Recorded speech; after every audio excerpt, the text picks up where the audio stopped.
Hey guys, I'm Dr. McFarland and I am back with another video in my Gear for Beginners series. And what I have in my hands is a Music Man, aka Sterling Stingray. And this is part of the intro series of basses. And you saw in a previous video, I was actually reviewing the guitar called the Cutlass. And it has a very similar, color and body style, I guess, and similar fretboard type. But the heel is not as rounded as the guitar version, but it's still, pretty comfortable up there. And in the rare chance that you're going to actually play up that high, I mean, I can feel a little bump on my palm here, but it's really not that bad. Okay, so you can play up there pretty comfortably. And really, whether you're a professional just looking for a relatively inexpensive instrument, or if you're just a beginner that has no idea what you're doing, but you need something to just learn on and practice and jam with friends and whatever else, then this guitar or this bass actually comes in around $249 on Zounds.com. Now you can check around to Amazon or Sweetwater to see what they have available as well. But for $249, this is the intro price for this bass. So let's go over some of the specs and see what you're getting into. Okay. Now I'm going to look at the Zounds website right here, which is this. You can see it's $249. Okay.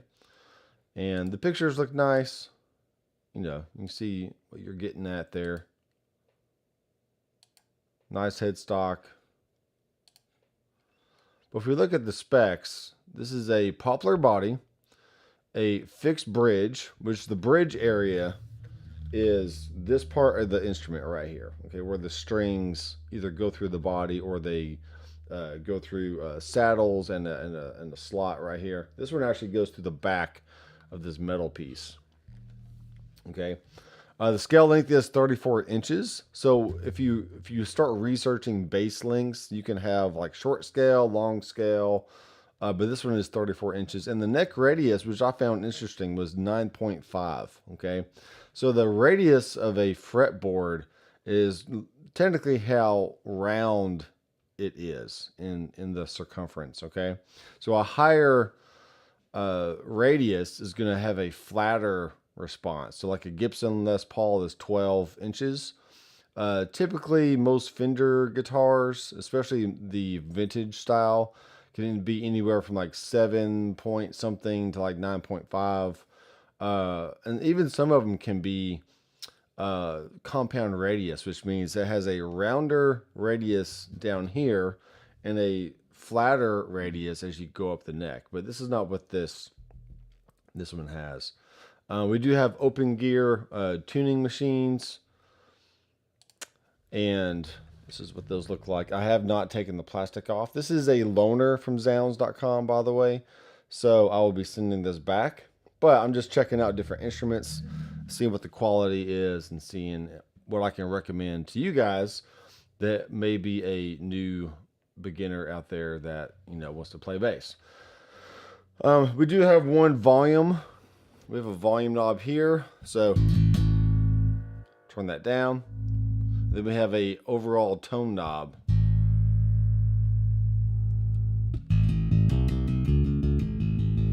And the tone is really going to help shape the overall sound. You can go from really bright with the tone knob all the way up to any amount of darkness range just by turning the tone down.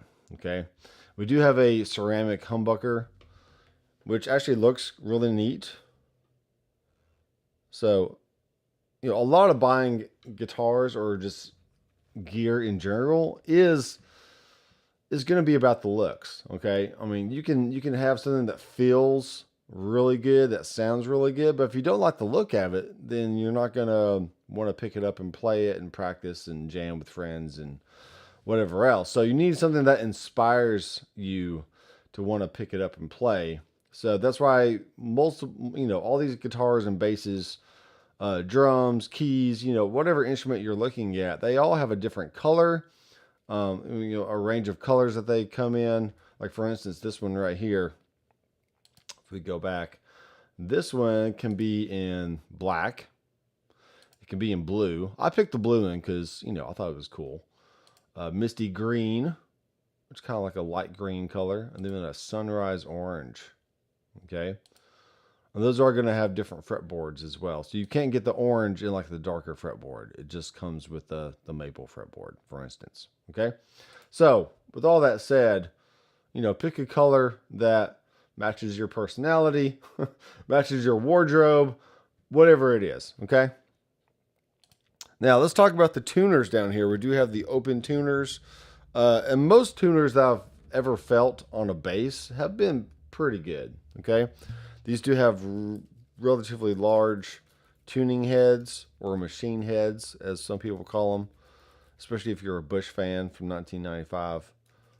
Machine head. Anyway, so I'm going to tune. I am plugged into my Helix floor with the SVT bass sound called up. So let's see how well, I literally just took this thing out of the box. So let's see how well it stayed in tune on the travel, or maybe they just, they intentionally detuned it a little bit. So, sometimes shipping instruments, you don't want like full tension on the neck. I've heard different people say different things, so whatever. But we are in E flat, so we're tuned down just a half step. So let's tune up. And I did notice when I took it out of the box, it's not really rattling against the frets, but it could stand to be a little tighter. So, and usually when you tune it up, the pitch, any kind of rattle you would hear on the frets, that kind of thing, usually corrects itself.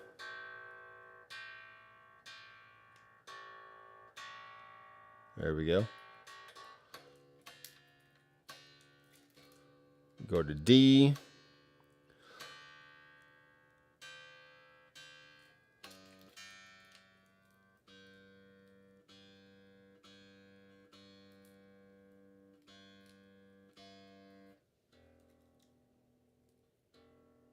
Okay, so let's talk about the tuning real fast. We do have E, A, D, and then G. Okay. Now, this is technically just the last 4 strings of a guitar. So if you're already a guitar player or learning to play guitar, and you're thinking to yourself, man, I think I might want to try some bass, then if you already know or have already started memorizing the notes on your bottom 4 strings of your guitar, then you can pretty much immediately transition over to bass. Okay, so what that means is we just have the low E here. Turn the tuner back off.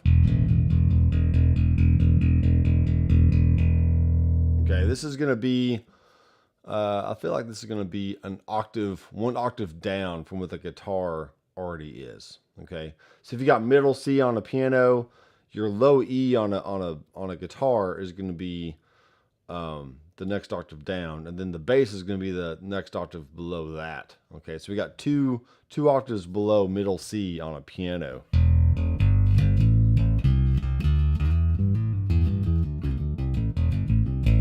Okay, I am hearing a little, hear that fret buzz. It's just not bad.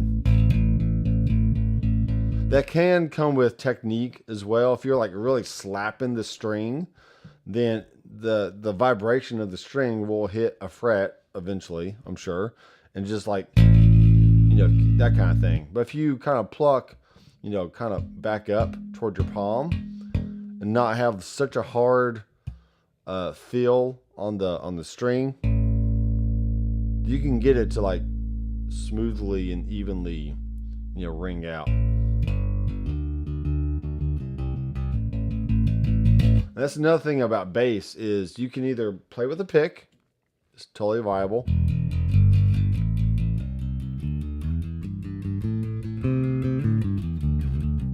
Right, stuff like that.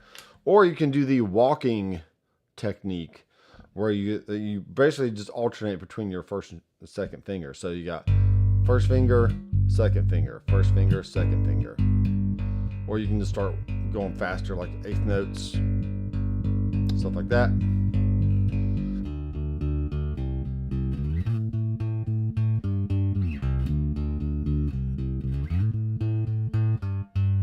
Okay, so just examples of playing technique that you might want to work on when you're first getting your instrument. Now let's look at the tone knob here. Right now, this is a ceramic humbucking pickup, so it's going to be a little bit hotter than a Alnico magnet. There's different kind of magnets that you can make pickups out of, and this is a ceramic magnet, which in my experience is a little bit hotter than your typical passive pickup. Okay, there is a version of this bass that has an active pickup, but with that you have to have a battery inside it to power the active pickup. So if you leave your bass plugged in all the time, you're going to drain your battery. And don't ask me how I know this, but I've had that experience before. So yeah, just be careful with the active stuff. I mean, they're great. They sound amazing. There's all kinds of tonal palettes that you can access, but you need to make sure that when you're done playing, you actually unplug the bass and just don't leave it plugged in all the time. Otherwise, it will drain the battery. So I think the next instrument is I think it's like $299. So for active electronics, you pay like $50 more, whatever that is. Okay. I'll have links down in the description of the video so you can check all these out. All right, so the tone knob, here's with the brightest sound we got on the low E.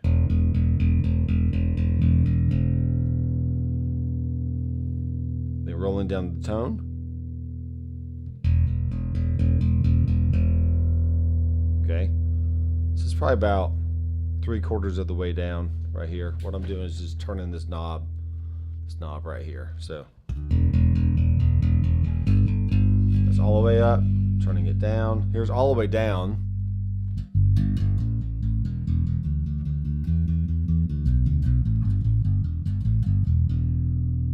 And that's actually not a bad sound at all. Some tone knobs, especially on guitars, you can get really dark really fast. But on this one, it's actually just kind of taking the zing off the notes. So it's not as bright and I wouldn't say piercing. It's just not as bright. Okay. So I think a great setting is just, if you can't really hear the difference between like all the way up and then like a little bit down, then just go ahead and turn it all the way down, and this is what you got. So once again, all the way up.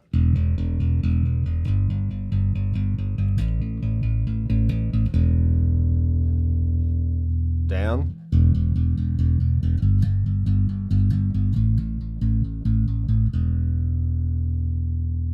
I think that's a very acceptable tone right there.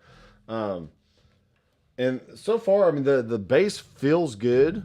It is a little, you can see like it's a little neck heavy, just a little bit.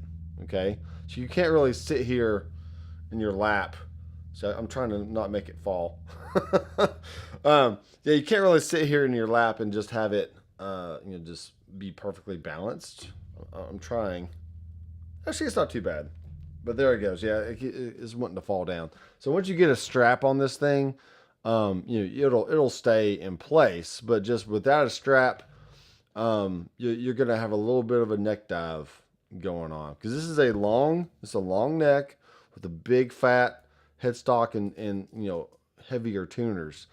So the balance of the thing is a little, it could be better. But once you put a strap on it, anything that's leather, that kind of grabs onto your clothing here, it'll work just fine. And then when you stand up with it, it'll feel pretty good. So,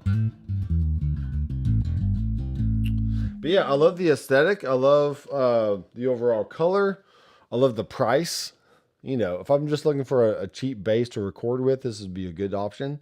So if you have any questions, leave a comment down below. And until next time, I am Dr. McFarland. I will see you in the next video. Keep rocking.